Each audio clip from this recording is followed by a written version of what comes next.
Welcome to my new blog. आजको ब्लगमा चाहिँ म मेरो मामा घर जान आँटेको छु।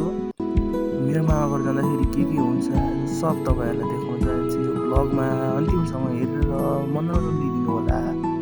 हिँड्दा हिँड्दै धेरै चिज रमाइला चिजहरू देखेँ मैले। यो हरियाली वनको बिचबाट हिँडेको बाटो, यो त्यो पहाडहरू हेर्दाखेरि मन दङ्ग पऱ्यो।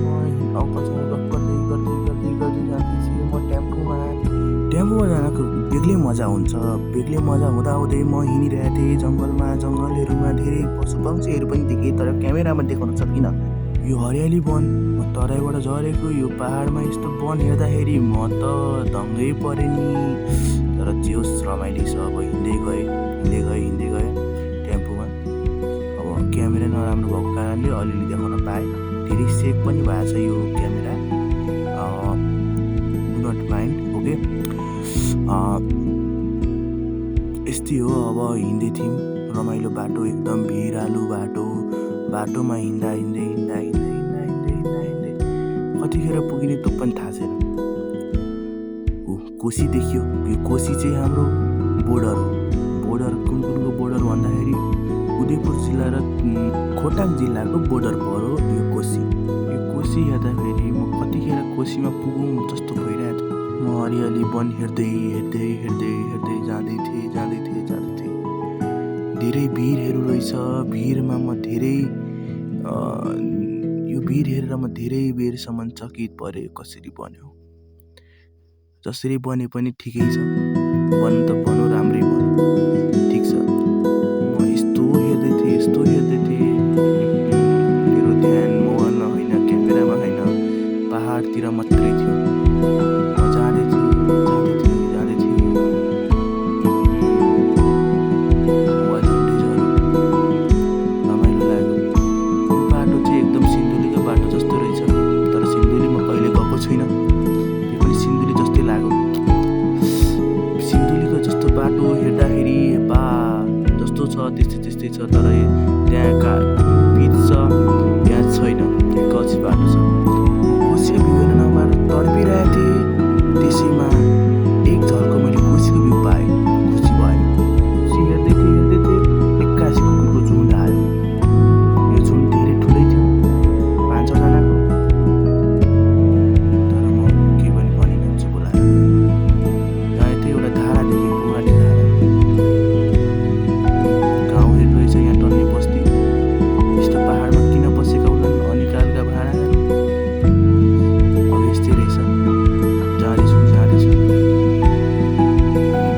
भ्यू चाहिँ दामी छ। यो मोबाइलमा हेर्नुभन्दा त रियलमा हेर्नुमा धेरै आकाश पातालकै फरक छ। त्यही माथि हल्लिरहेछ, क्यामेरा सेक भइरहेछ। म यो क्यामेरालाई कन्ट्रोल गर्न सकेको थिइनँ, टेम्पो त्यति हल्लिरहेको थियो। कच्ची बाटो म सानो हुँदा पनि, म 6 वर्षपछि आएको पहाड जस्तो थियो, अहिले पनि त्यस्तै छ। Nothing is change, but everything is changed. Many people are living in there. Oh my God, so beautiful view. My God, Koshi. यो कोशीको नाम चाहिँ दुध कोशी रहेको छ। दुध चाहिँ छैन, तर एकदम पानी मात्रै, धमिलो पानी। पहिले सानोमा के भन्थ्यो थाहा छ? यो खोला त उल्टो बगिरहेको थियो। उत्रो उल्टो त बगेकै रहेछ नि त। अनि म कोशी हेरेको थिएँ। फेरि कोशी हरायो। पहाड हेर्छु, पहाडै रमाइलो। यता हेर्छु उतै रमाइलो, सबैतिर रमाइलोको भएर म एकदम मनोरञ्जन साथ हिँडिरहेको थिएँ। टेम्पोवाला अङ्कलसँग गफ गर्दै भिडियो गर्दै हिँडिरहेको थिएँ। एउटा चुडेल जस्तो थियो, तर होइन रहेछ, बुनु रहेछ। हेलो बुनु भनेको, बुनुले त झन्डै मलाई ढुङ्गाले हानी। नचिनेर हो कि, डेन्जर जस्तो देखेर हो कि, धेरै राम्रो देखेर हो कि, के भन्नु, अब भन्न सक्दिनँ। त्यही माथि कोशीको भ्यू आयो। कोशी रमाइलो भयो। कोशी आउनै आँटेको थियो। हुनै आँटेको थियो। त्यसैले नजिक देखिरहेको थियो कोसीको आवाज सर मेरो कानमा आइरहेको थियो। बाटो हेर्नुहोस् न, ढुङ्गा बाहेक केही छैन।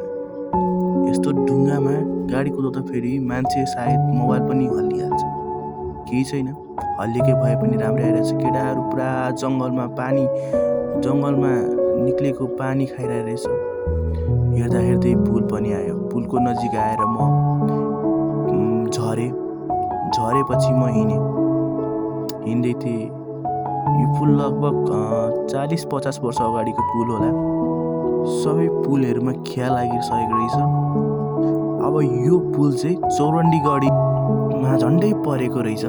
तर केही छैन, यो पुल यतापट्टि चौरण्डीगढी भनेपछि उतापट्टि बाह्रपोखरी गाउँपालिका पर्छ। यो पुल एकदमै धेरै पुरानो।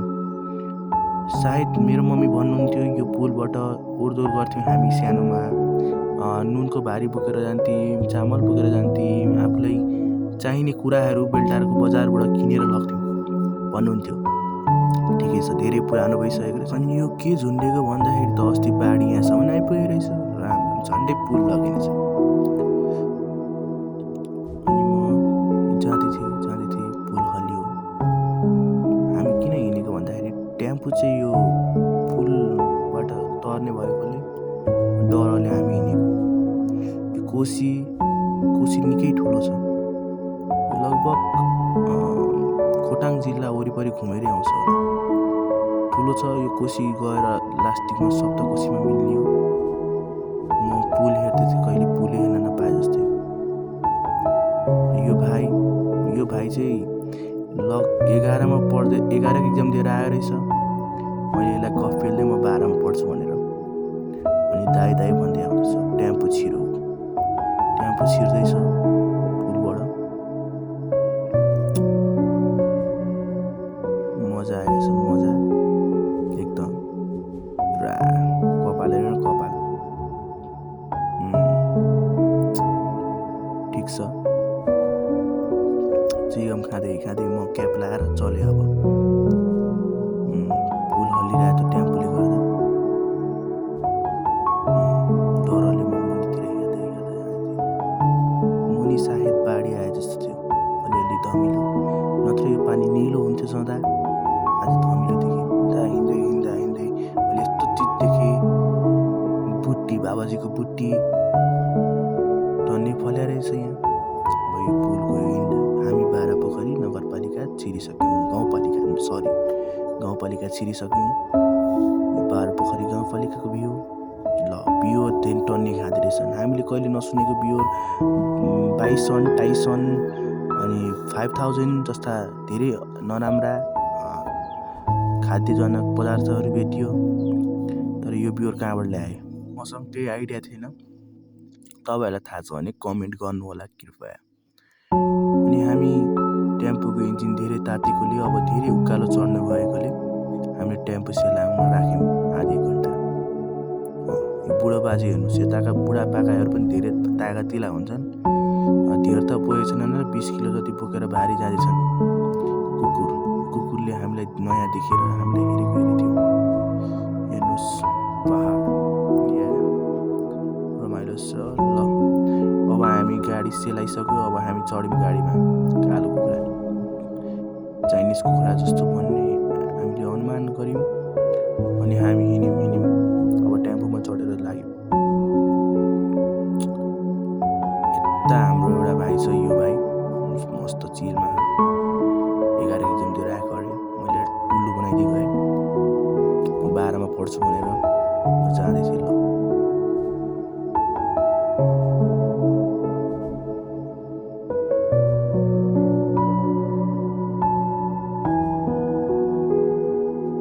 धेरै यो पहाडमा पानीको कमी नै छैन। जहाँबाट पनि मुहान फुटेको पानी आइरहेको। कहीँ त ठुलो झरना देखे। हेर्नुहोस् भ्यू। कोसीलाई छोडेर हामी लाग्यौँ मासतिर।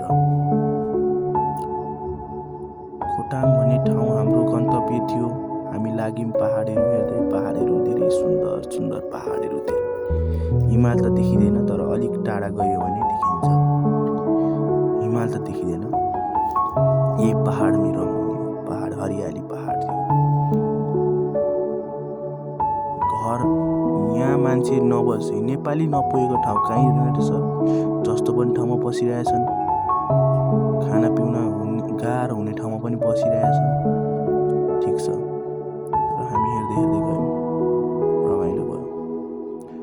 रोड अलिकति सुधार भए जस्तो छ, तर बाढी आयो भने, बाढी होइन पानी पर्यो भने यो रोड सायद लग्छ होला पहिरोले। हामी एकदम भिरालो बाटोमा हिँडिरहेछौँ। वर्ल्ड डेन्जरस रोड भनेर यसलाई घोषित गर्दै हुन्छ। एकदम डरलाग्दो बाटो छ। यसो मुनि हेरे एकदम भिरालो छ। यो पहाडको त हरेकै चिज राम्रो। त्यस पहाडी फेरि मैले भ्यू हेरेँ कोसीको। यो चाहिँ अन्तिम भ्यू जस्तो लाग्यो मलाई, तर मैले बाई गर्दै कोसीलाई अनि मलाई लाग्यो सबसे राम्रो भ्यू त धेरै डाँडामा पुगेर कोसी हेर्नुमा रमाइलो छ। यो कोसी हेर्नुहोस् त कति राम्रो, वाह, यसको बयान गर्न सक्दिनँ म। अनि म लागे अनि हेर्दै थिएँ म, मेरो त कोसीबाट आँखै हटेको थिएन। अनि गए फेरि कोसीबाट त आँखै हटेको थिएन। यो पहाडहरूमा विभिन्न चराहरूको आवाज सुन्दाखेरि वाह, म दङ्गै परेँ। यस्तो पनि हुँदो रहेछ पहाड, वाह। कोसीको भ्यू अलिअलि देखिरहेको थियो, हेर्दाखेरि राम्रो देखिरहेको थियो। राम्रो होइन, धेरै राम्रो।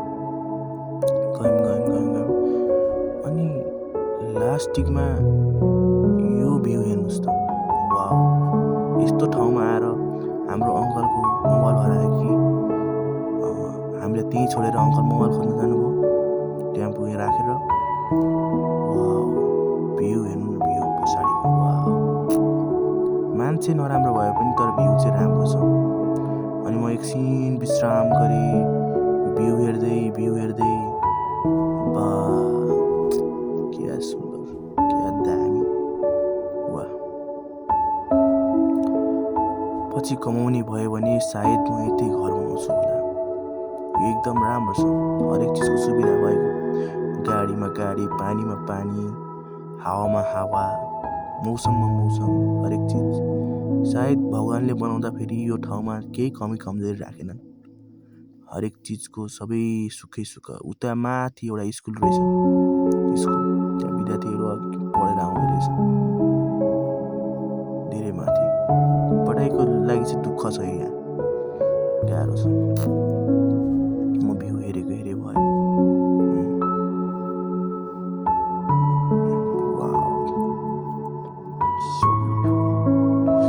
यो हाम्रो टेम्पो टुकटुक, अनि हामी हेर्दै थियौँ भ्यू हेरेर हामी अगाएनौँ, तर भ्यूले हामीलाई हेरेर अगायो। ठ्याक्क त्यस पछाडि फेरि एउटा ठुलो झरना देखियो, तर त्यो झरनामा पानी रहेछ, त्यही पनि ठुलै थियो। अनि हामी झरना हेर्दै क्रस गऱ्यौँ हामी झरना। अब एउटा भाइलाई भेट्यौँ, त्यही स्कुलमा पढेर आइरहेको रहेछ। भाइको नाम के हो भनेर सोध्यौँ, रामे भनेर भनौँ। अनि एकदम राम्ररी बोलो, पहाडको बच्चा बुच्ची खिच्चा हुन्छ भनेर मैले बोलाएको, तर होइन रहेछ। यो भाइ राम्ररी बोलो, एकदम राम्रो संस्कार दिएर हुर्काएको रहेछ नि भाइलाई, मलाई खुसी लाग्यो। अरू त छाडा बोलिदिन्छ, जे मन लाग्यो त्यही भनिदिन्छ, तर यो भाइ चाहिँ राम्रो रहेछ। ल राम्ररी पढ भाइ, चक्लेट खाऊ भनेर दिएँ मैले। ल दाइले त चुरोट दियो कि क्या भन्दै गयो। हेर्नुहोस् त भ्यू, वाह, बयान गर्न सक्दिनँ। अनि ठ्याक्कै हामी मामा घर पुगिसक्यो। मामा घरको यो माथिको टप भ्यू, मेरो मामा घर उता देखिरहेको टिन भएको त्यहाँ हो। ल मामा घर पनि पुग्यो। यो बरबिपल हाम्रो मामाहरूले रोपेको भन्ने कुरा छ, तर होइन होला। हेर्नुहोस् मेरो मामा घरदेखि अगाडिको भ्यू,